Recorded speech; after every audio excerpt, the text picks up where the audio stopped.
We're going to introduce the three panelists. I'll start with myself. My name's Anthony Espinoza.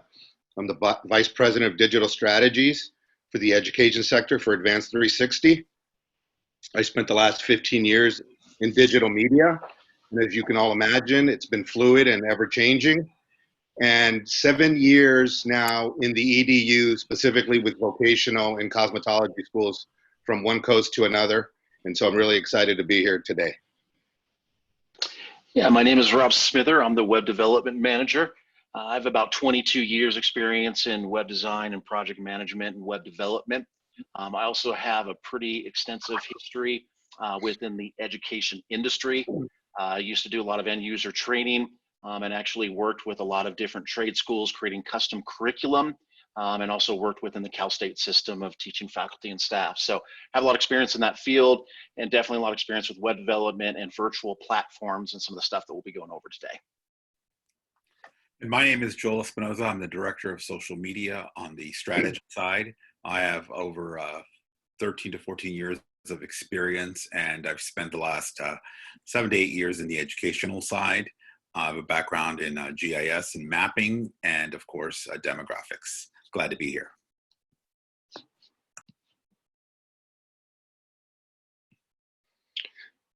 So this webinar was really in response to our partner schools. So we took a focus group approach, asking our partner schools, what are some of the things that are most critical to them in the current environment? As you know, I don't want to be redundant that, COVID has really changed the, how we go and do business and interact on a day-to-day basis. And so based on the feedback, we came up with 6 topics that we would discuss that make the most sense and what is really creating challenges throughout the enrollment cycle from leads to actually enrolling students. And so as you can see, we're going to cover these 6 topics: how to set up your foundation for success, from platforms to CRM, virtual learning, and more, reporting and analytics, website and landing pages, creative, how important creative is now and how you should create content, and then digital strategies.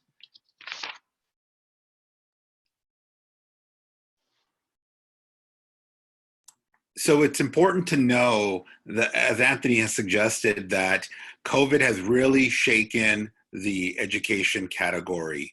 We see that there have been a lot of changes in how we conduct our business from day to day, but also it continues to evolve. We see across the country that some places have opened and then have been forced to close. Others haven't opened.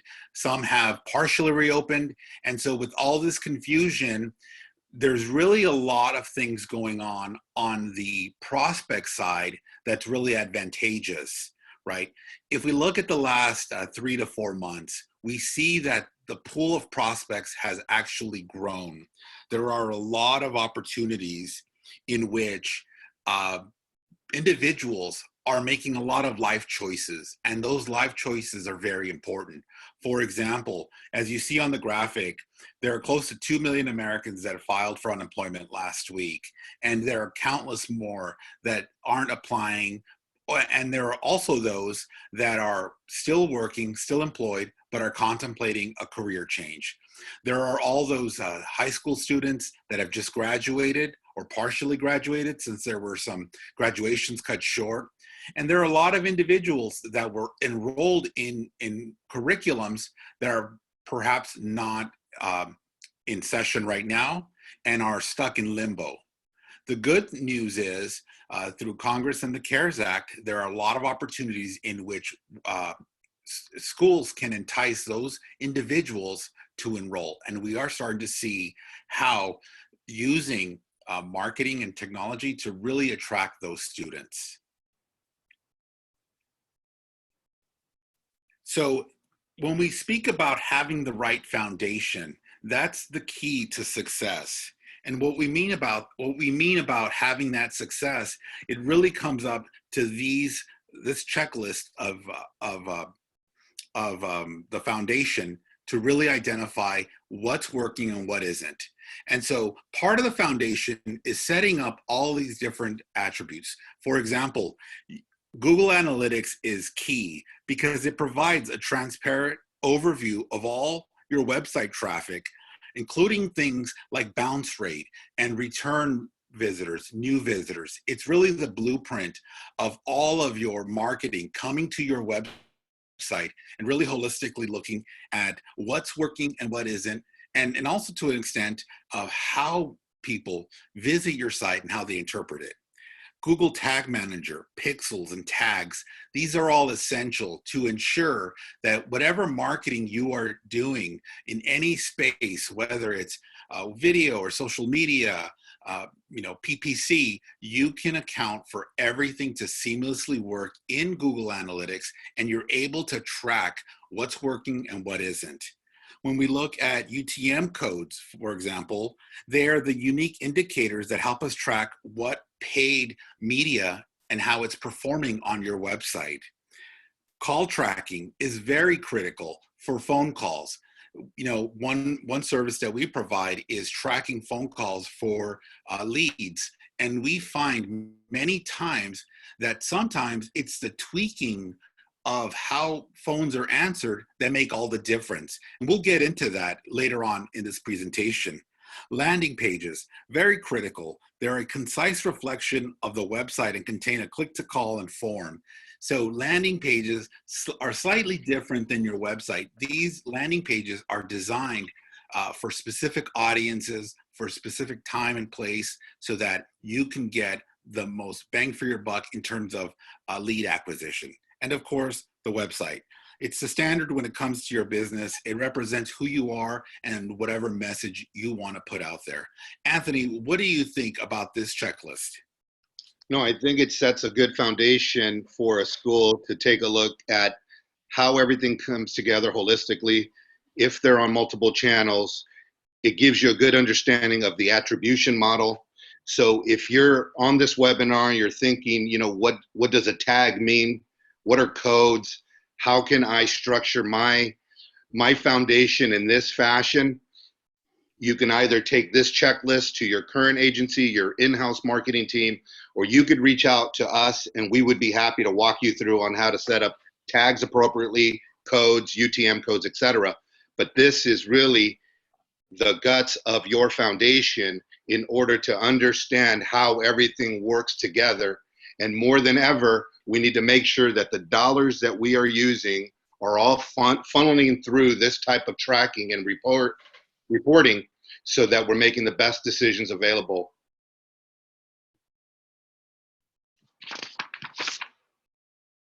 And let's move on to Rob Smither here. You bet. So yeah, as Joel and Anthony was mentioning, obviously the marketing aspect and tracking how website visitors get to your website. But we want to be able to provide both options for your guys' education, institution, and website. Not only the marketing, not only bringing additional traffic and leads to your website, but what happens when they get to your website? Some of the questions is what happens, of course, with that first impression and the overall design and layout of your website. These are all definitely things, of course, that we can assist with.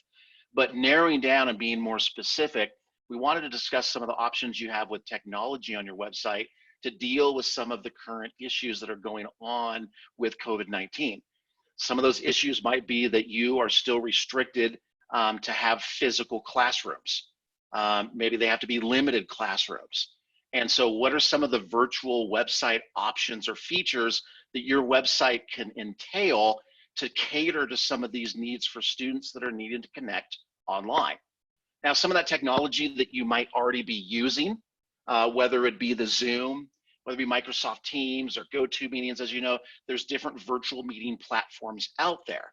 But the question is do those platforms cater to a true online virtual classroom with an instructor, with video, with whiteboards and other technology, which we'll go through it a little bit to kind of show you some of those features.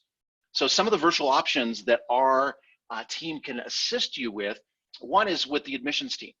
So whether you need assistance with virtual campus tours, that could be on the website.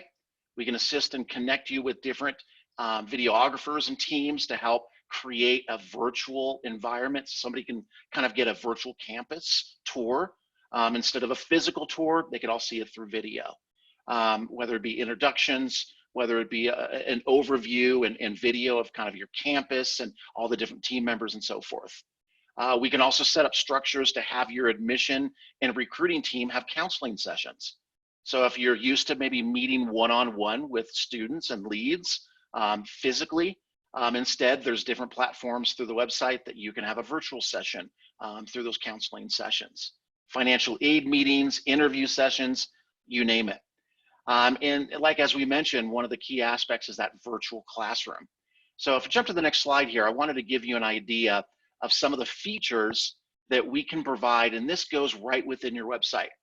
Now there's different website options. It depends on the platform of your website, whether it's a WordPress or some other CMS website. There's options where we can integrate a custom platform, proprietary platform that we've already built that can go into your website structure so that students are logging into your website, and that first feature being the virtual classroom. Full video conferencing, so just like a Zoom or a GoToMeeting, just like a session that we're doing right now, you can have video conferencing, high definition, right, face-to-face interaction, up to 5 shared videos at a time. So if the instructor has a group of different students, you can see different video shots at that time and interact with those students through that video conferencing. One of the other features that the classroom has is a whiteboard session or structure. So beyond just the sharing of videos and seeing other students, the instructor would have a full online whiteboard structure, full screen mode. They could have multiple whiteboards. They could have different drawing and annotations, put in text, put in PowerPoint presentations, play video. Just like they would have a physical whiteboard in front of their classroom, they can have this virtual whiteboard that would really allow them to interact and even further go into details in the type of sessions and training tutorials that they're doing. Besides the whiteboard features, there's also full interaction with the students. So besides just the video share, they have an ongoing live chat structure with each of the students. You'll notice some of the icons there that you'll see for each of the students where the instructor has full control to mute, to show the video, hide the video, to mute chats. So if they want to just go through a session and they don't want any students interacting at that time and go through 30 minutes of full instructional tutorial, they can mute everybody. But then they can enable each student at a time. Each student has the option to raise their hand feature. Raise hand basically says that Rob or Joe or somebody has a question. They could start sharing their video, pull in their audio. Even the students can interact. So if you're doing a session where the student wants to show an exercise, student wants to show some type of project that they did, or the student wants to demonstrate how to do something, the video and the chat and the microphone can be shared by that student so they can interact with the rest of the classroom. There's even live poll options. You have a certain question or poll that you want everybody to answer real quick and get quick stats, do that. With a live chat, share screen, so forth. It really allows for a good real-time online collaboration between the instructor and the students. And what's great about this application is this is where it's different than the other platforms, is its enterprise environment. So on the next slide here, you'll see that this is a true enterprise structure. And what I mean by that, and this is where your different tools like like GoToMeeting, like Zoom and so forth, a lot of them have added on features to support instructor-led virtual training, but they don't have an enterprise structure where you have multiple user roles and permissions between the instructor, administrator, and student. They don't have reports, and this is key. As part of your guys' curriculum, as part of your training, there's different information that you have to turn into different accreditation institutions. And so part of that accreditation is proving and showing the amount of hours and classes that a student has been connected to. So there's classes and reports and student progress to show how long each student has been connected to all the courses. Even if they miss a course, back what we talked about on the virtual video sessions, they're all recorded. So a student could do a makeup course or makeup class. So, and all those courses can be administrated through this administration and enterprise feature. This is where our program definitely differs than the other ones out there because it caters to the instructor and the classroom and to the education institution. So along with that though, and also with the website, and I'm gonna kind of jump to a different topic here, Besides the virtual classroom, a couple other things that we can assist with your website. Both Joel and Anthony were talking about the importance of landing pages. We wanted to show you a couple demonstrations here. So as a full web development, web design company, we can provide these type of solutions in your website, no matter what the platform. If you have a WordPress platform, you have a static website, you have Drupal or Joomla or other CMS platforms that are out there, we can assist with creating landing pages. And where landing pages are important, some of the benefits, first is to have a really good design. So imagine all the different topics as the social media and as the Google AdWords team and the marketing team are creating different ads based off different topics. You know, whether they're going to be advertising a specific nursing technical class or a different type of other program or curriculum based off those keywords that people are finding in your ads, that landing page can cater to that. What we find, most websites and most online marketing entities, they'll just lead people to the home page of the website. And a lot of times the home page is not a direct call of action. So the goal of this landing page is to cater the design, cater the layout, cater the topic around the specific course or institution that that person is looking for. So with design and layout, and especially calls to actions, you'll notice some of these examples here. There's good calls to actions, good phone numbers, good forms right up in the top of the page.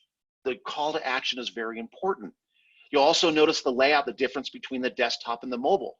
We cater each landing page because in most cases with your website, 60% of traffic's coming from mobile devices. So we want to make sure we have a good mobile responsive layout for the page. All of the call to actions, the tracking for each landing page, we set up detailed tracking. So as we mentioned earlier, we know exactly what site they're coming from, what ad they're coming from, what social media ad they're coming from. All that can be tracked in the background so that we know the effectiveness of the ads and whether people are calling or filling out these forms.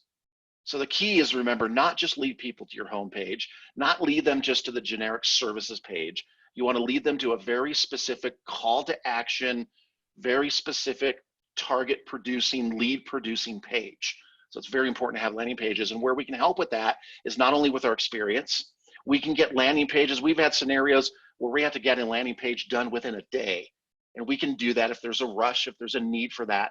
We can build landing pages pretty quick and do them pretty well. So all that with the virtual structure, with landing pages, all that really sums into then you really need a good creative direction. And so Anthony's going to jump to the next slide here and kind of talk about some of the creative that we can assist with you guys through the website and through different ads and multimedia. Definitely, and creative has become more important than ever. What we're finding as one of the biggest needs that schools are experiencing now is, how can I produce content that's relevant to the current environment? How can I produce videos, GIFs, stories, static imaging, mobile ad units? And how can I relate to the current environment? You know, we'd like to look at focus groups to hear what the sentiment is in different communities across the country. One of the biggest sentiments, this is a focus group that Reddit ran between the ages of 18 to 24. And the question was, what will you respond to when people are targeting you with advertising? And the number one answer was empathy. And obviously empathy currently, because people have been laid off and furloughed and people are fearful. And so then schools are wondering, how do I then transition my creative, my blogging, my content, my videos to have an empathetic message that allows for that engagement and to continue to build our pipeline? We're going to run some videos that we're going to show you that do hit the mark, that are currently running in the marketplace, that are driving home that empathy, and thus helping schools continue to fill that pipeline for future class starts.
So again, really tugging at the heartstrings of the people in the community, that they can go beyond all the clutter and noise and have something that they can relate to. We're going to continue showing you creative examples that are currently in market that are performing at conversion rates are really, really high. Again, it's creating images, content that resonates with the audiences that you're trying to target.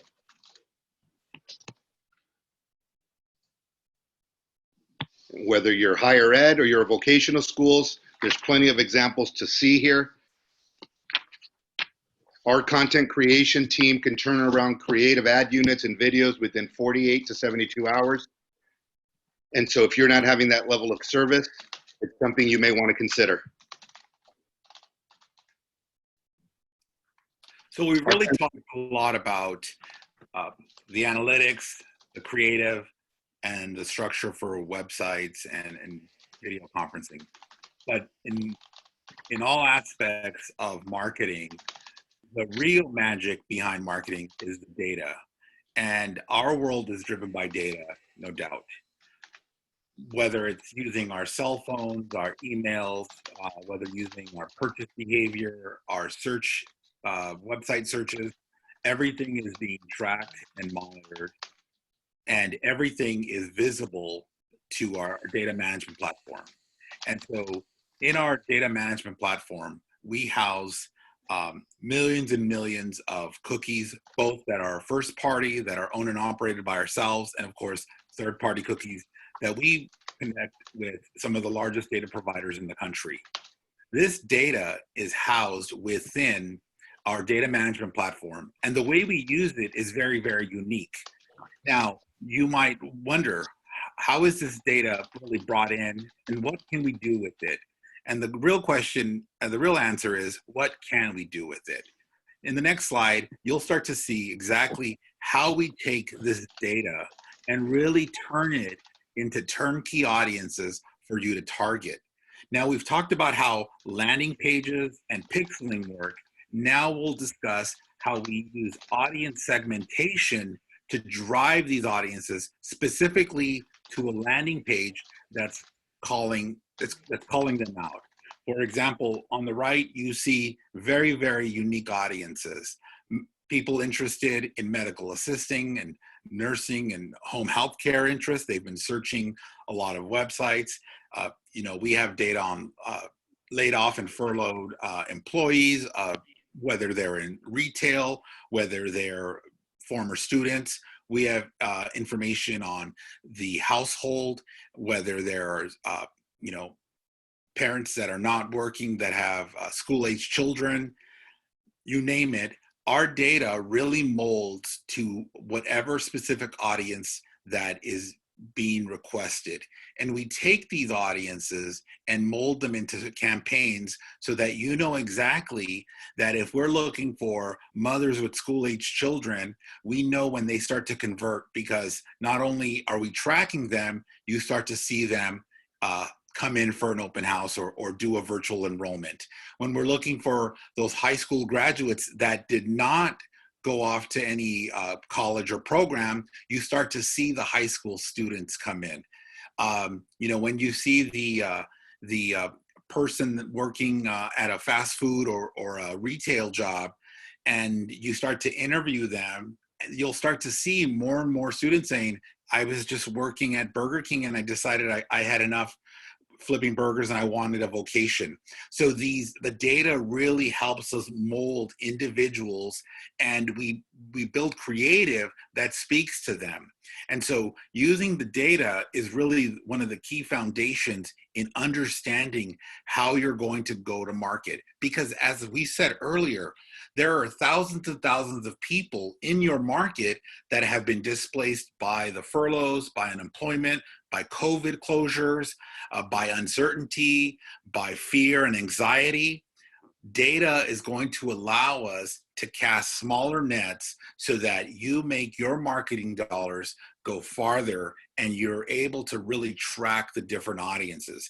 Ask yourself, how many times did you have your site set on targeting, of course, high school graduates? but then maybe college dropouts, and maybe those adults wanting to come back to school and get trained, and perhaps you wanted to go after veterans, and maybe, just maybe, you wanted to go after another subset.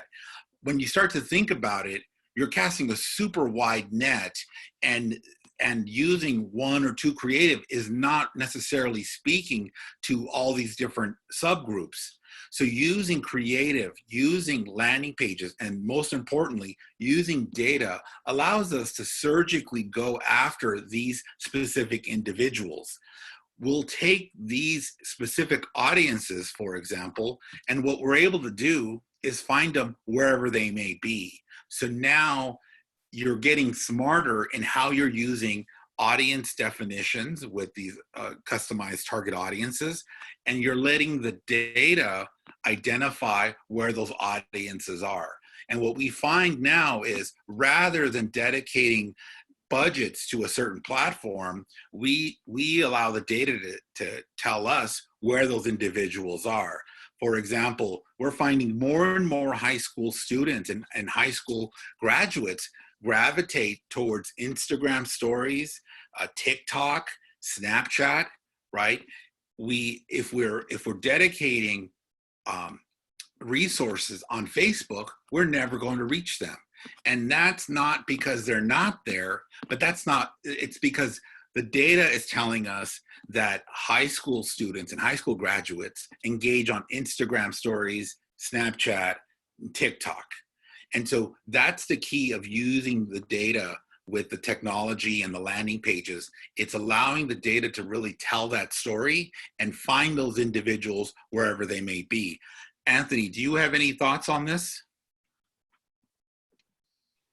I think it's important that whether you have an in-house marketing team or you have an agency, that they are using data that's managed through a DMP that is building out customized audiences that allow you to see what channels make the most sense. And I think as we forge ahead with uncertainty in the economy, we must have this type of structure in order to maximize the opportunities in each of your markets. And as we move to the next slide, it just goes right into PPC campaigns and how are we adapting to the changes in the environment. We have about 5 months of data to suggest that PPC campaigns are more fluid than ever, and they are not set up to set and forget. We must take advantage of the people that are searching in a way. They could be searching differently, online courses, whatever the keywords may be, taking advantage of the full real estate as the example on the right, top right. You want to make sure that you're using all of the real estate that Google allows. Your call out extensions are clearly visible and letting people know that you're open for business. You can apply now, contact us, financial aid, all important things that must be displayed within your PPC campaign to allow people that you're open for business, and you could do it from a virtual perspective. And on the next slide, it has become more important to use a bidding software. A bidding software is working on your behalf 24/7. It optimizes toward conversions, which is what we're all looking for, conversions. It gives you a good understanding of your impression share, your clicks, your calls, your keyword performance. It provides a client-facing dashboard so you can keep your agency and or your in-house marketing team on point. It allows you to see exactly day in and day out how you are progressing within your campaign, or if you need to make some structural changes because your impression has decreased or competitors have come in and are doing some competitor conquesting. So using this bidding software allows you to beat out, say, a Google AdWords console where you set it and it paces as you set it up, where a bidding software is going to pace as the market dictates. So if you are not using a bidding software or aren't sure if you are, most bidding softwares provide you a client-facing dashboard, and if you do not have access to that, I can say with a great deal of certainty, it's probably being run manually through the AdWords console.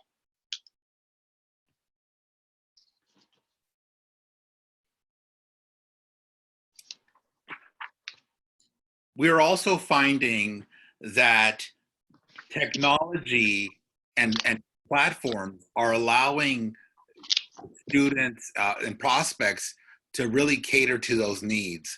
For example, we're finding that videos on social media, primarily Facebook and Instagram, are allowing us to capture leads directly from the platform. And what happens, what you're seeing here is it's an ad on the very left in step one. A person sees the video, they engage with it, they perhaps identify with it, they click on learn more, and on step two, a form fills out. Their information pre-populates because it's gathered from the social media platform. And most chances that information is correct. It allows the individual to make any changes should they have an alternate email, an alternate phone number. But we find is most of that information is correct. The third step also provides a privacy policy. It really confirms that that individual knows exactly what they're submitting. And in some cases, we add a double certification so that that person absolutely knows what they are doing to comply with California Privacy Act and various state and local laws. We find, however, social lead generation is exploding right now because of the amount of social activity from individuals. It's a place where they are connected with their friends. Many gather their news from social media. Others are looking to see what's out there. And so social lead generation is just another example of how we're using what's current to really attract and gain more leads.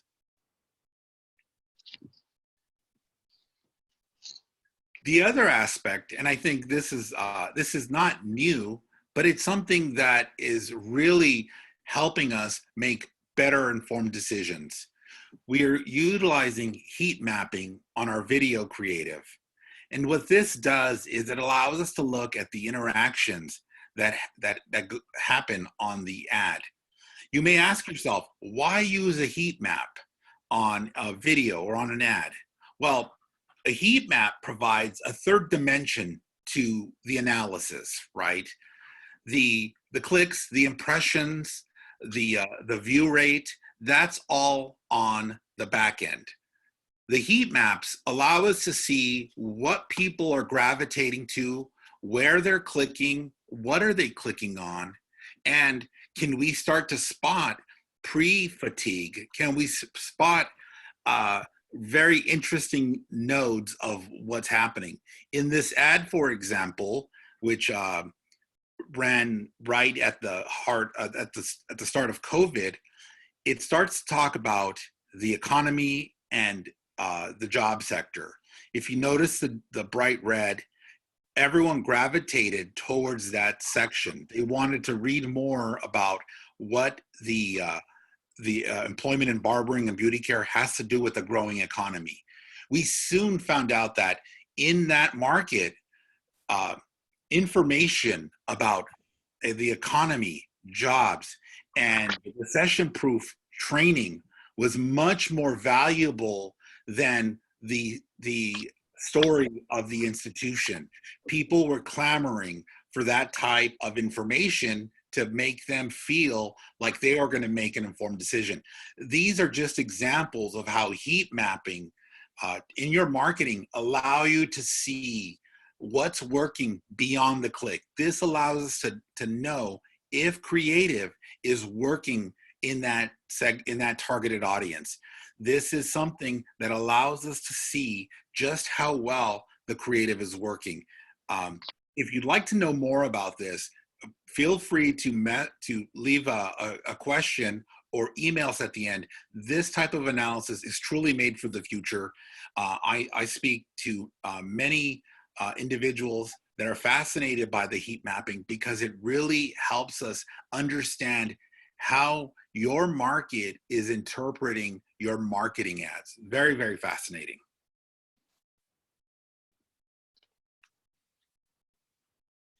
And also, we utilize a superior mobile location-based targeting. Now, I know that a lot of places are closed, and I know that some states are teetering on curfews and stay-at-home orders. But prior to COVID, location-based targeting was something that was truly quite revolutionary. What we're able to do is set beacons at any location. For example, a competitor school. We're able to set these beacons to collect the device IDs of anyone that goes within that geofence. Say the competitor's open house. And what we're able to do from there is collect all those device IDs and then message them with marketing ads with your messaging when they're at home, when they're away from that open house per se. And it allows us to really conquest areas where you know that are going to be the most beneficial for you. So this really helps us target your prospects at a high school graduation, a competitor's location. You can see the competitor open house. Maybe it's the community college open house. Maybe it's sometimes we select a mall. We know all the high school kids gravitate towards the mall on Friday nights and things like that. Competitor conquesting, perfectly legal, is something that's really helping to take the education category to the next level. If you walk into any retailer, say a home improvement store, chances are you'll see the competitor within minutes. We're using that similar technology and bringing it down to academies and institutions because we believe that this technology is worthwhile and worthy of the education category. Anthony, do you want to provide any other best uses for location-based targeting? I think we should parlay this right into the next slide, which is continuing with the video theme. We find most schools are not using TrueView as a digital platform simply because they don't have the video assets or can't produce video assets, and they neglect this powerful channel. TrueView is one of the absolute best ways to do that competitor conquesting. If someone is on your competition's website, TrueView component can really identify those people that are visiting competitors and target them appropriately through video creation. One of the best things that this platform created was a cost per completed view. Meaning if you run a 30-second video and the consumer clicks out, stops it, or opts out after 15 seconds, 28, up to 29 seconds, you weren't charged for that impression. And so using a cost per completed view model allows you to get a bigger bang for your buck. It serves those videos on YouTube and other video websites. So pretty much it's allowing you to position yourself through video creation on any website that accepts video, right? Layering in data so you're hitting the exact people that you want to target in your market area. So this is something that should be an added component to your current marketing strategies for the outlined advantages that you would have in the marketplace. And again, realizing that schools, although they are familiar with TrueView, understand YouTube, knowing that people are going to YouTube and flooding it, a lot of do-it-yourselfers. If you're a cosmetology school, you have people going there learning how to do eyelashes or doing makeup. If you're an automotive school, they're going there to learn how to put on brakes or how to fix brakes. And so using this platform allows you to capture those do-it-yourselfers, those people that are already demonstrating an interest in your certificate programs. This would be an absolute game changer in some of your markets, along with the other components that we've been discussing. And again, any questions on any of these digital channels, feel free to send us an email, and we would be more than happy to take a deeper dive into the channel, its features, its benefits, and give you complete understanding of how it would work, including the creative assets.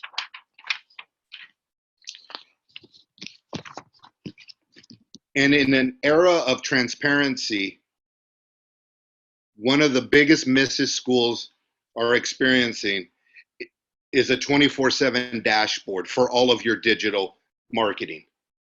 Having a dashboard allows you to keep your thumb on the pulse of all of your digital campaigns, including streaming TV and streaming radio, can all aggregate into one customized dashboard that allows you to see full reporting and metrics, key performance indicators that allows you to see exactly what's working, how it's working, along with using Google Analytics to tie it all in together. And I think as we speak to schools across the country, this is one of the biggest challenges. And so we were able to pivot and create this custom dashboard that aggregates into your daily reporting. That way you're not waiting for reporting every month or every 2 weeks. This is actually giving you reporting by day. So it allows you to see how things are going by day. As things are so fluid in the economy, it allows you to see this, gives you a better sense of what's happening. And so I encourage you, if you're not using the type of technology that is available out in the marketplace, we could help point you in the right direction. You could use some of the technology we have, but at the end of the day, our mission is to really help you go from one level to another.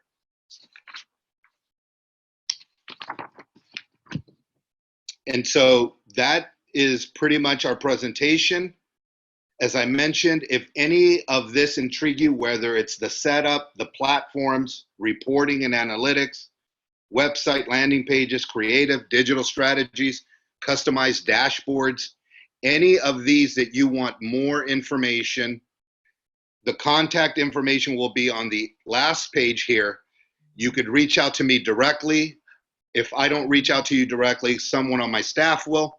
But at the end of the day, we'd like to give you as much information about success that's happening in this sector as we possibly can, because that is the most important thing. As I said at the beginning, this structure and webinar was really created based on the response that we got from about 30 different schools about what they would want to hear in terms of a webinar and what is most important to them. And so that was inspired by them, and here we are. So again, if you have any questions or you want to ask a question now, I see that there are some questions now that we could answer. I'll take the first question. The question reads, you talked about some of the use of your data. Well, I have email and mailing addresses in our database of all our former and current students. But what can I do with that to find new students, and how do I do it? This is a very good question.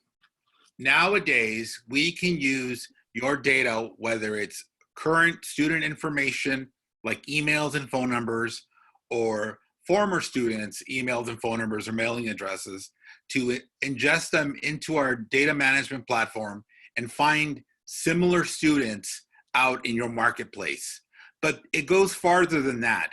What we can do is find similar students, or find students that match their identity, and find students that are lookalikes. The other aspect is we can do win-back campaigns. So for example, if you have a list of students that were leads, but they never fully enrolled, maybe they went back to work, maybe they had financial aid issues, maybe they weren't completely sold, we can identify them and target to them. The other aspect is we can suppress some lists. So for example, if you have a list of students, we can actually ingest them into our DMP and ensure that they're no longer seeing any of your marketing, thus saving you dollars and cents so that you are not seeing them. But using your data is critical in finding very similar students, and that's a great question.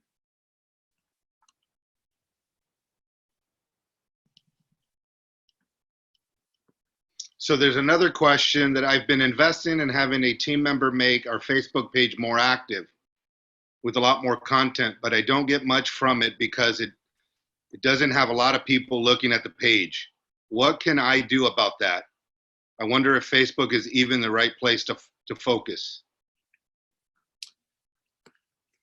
Thanks, Anthony. I'll answer that. And that's another great question. So this individual has a Facebook page and they don't have a large following, but they really want to get much more out of it. So I'd ask yourself, are you doing everything possible to set your Facebook page up for success? Is it optimized correctly? Are all the information channels filled out?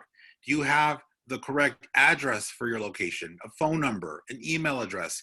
Do you have the proper about us? Do you have several posts with videos and images? But more importantly, are you taking the right steps to ensure that that post is going to live beyond just that posting cycle? Are you using appropriate hashtags?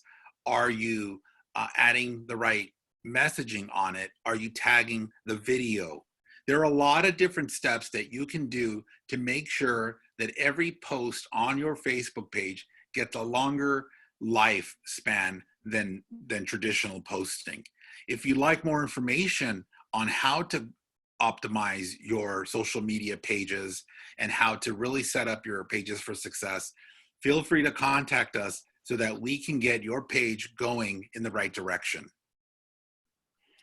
Yeah, and I had answered the next one. The question, I found a dramatic drop in interest due to safety concerns given the implications of coronavirus. What can you recommend to help us bring student prospects back? I think there's two scenarios. One is keeping your website updated with the most current COVID information, whether that's rules, regulations, what your school is implementing as in safety standards, whether it's social distancing, whether it's requiring of masks. It's important on your landing pages and your website to keep students updated with that most accurate, up-to-date information. Two, also what we presented today, there's some good solutions where those students that are still concerned about coming into a physical classroom, some of those virtual classroom options, even different online learning options that we can set up. There's a lot of different internal website virtual solutions we can set up to cater to those students who still do not want to come back to a physical classroom.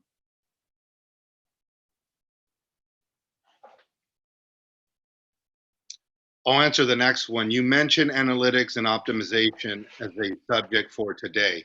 You talked about optimizing PPC with bidding software, but that's just one channel.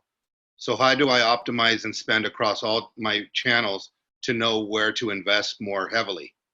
That's a good question. We take a data approach, meaning we use a DMP to build out audiences based on your market area. So your geography, whether it's 1 or 20 different geographies, and we come back to you with the audiences that are available by channel. So we're making decisions on where to invest your dollars. That is driven by data and available inventory in those markets. Obviously, we run PPC estimates to see what the search query is telling us. The other channels, the data will tell us how to invest those dollars by channel.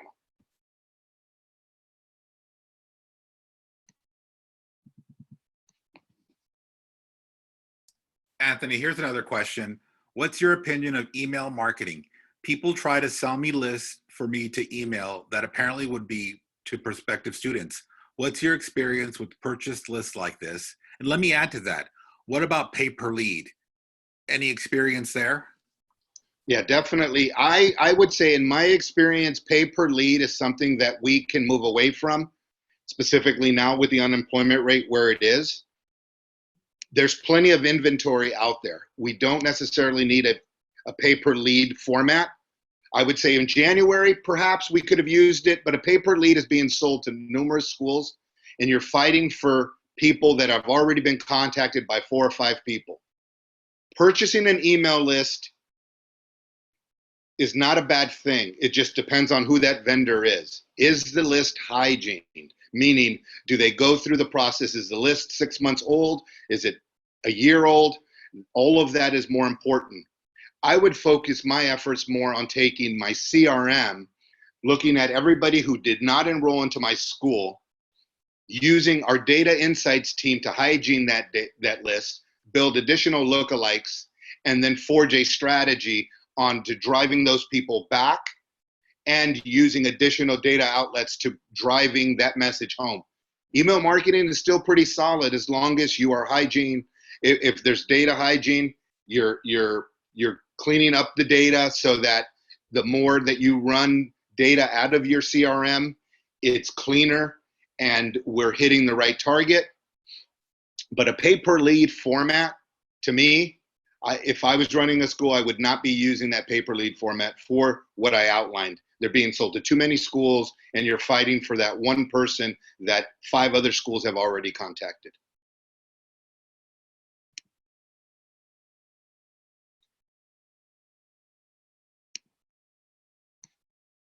I think that was all of the questions that we had. Good questions, very good questions. I hope we answered them. Again, if they weren't answered, feel free to reach out and we'll certainly dive in. So here is my contact information. If you want to reach out to me directly, we can have an additional conversation about some of the things we discussed today or other challenges that you have that were not covered today. Either way, you can certainly reach out to me. And this will conclude our webinar. I just want to thank the panelists and the attendees. We appreciate your time. We know time is precious. We thank you, and we will be running another series in about 3 to 4 weeks. And the lineup will change in terms of what we discuss. Stay tuned for that. But again, we want to wish everyone, to stay safe out there, and hopefully your school is thriving. We'll talk soon. Thank you so much.